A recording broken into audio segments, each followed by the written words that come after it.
ఎప్పుడూ భగవన్నామని చెప్తుంటారే, భగవంతుడున్నాడని నమ్ముకు తిరుగుతుంటారే, భగవంతుని యందు భక్తి కలిగిన వారుంటారే, వాడి జోలికి వెళ్ళకండి. వాడితో ఉన్న వాళ్ళ జోలికి కూడా వెళ్ళకండి. మీకు అవకాశం ఉంటే వాడి పాదానికి ఉన్నటువంటి ధూళి కాస్త ఏదైనా ఆకులో పట్టుకుని తీసుకురండి, నా కిరీటం మీద జల్లుకుని మీకు జల్లుతానంటే యమధర్మరావు.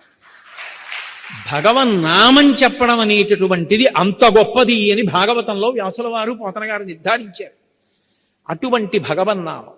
అందుకే కలియుగంలో భగవన్నామాన్ని ఆశ్రయించడం నామిని ఆశ్రయించడమే. అయితే ఆ భగవన్నామం నిరంతరం నోటి వెంట రావడానికి కూడా అదృష్టమైనా ఉండాలి, సాధనైనా ఉండాలి.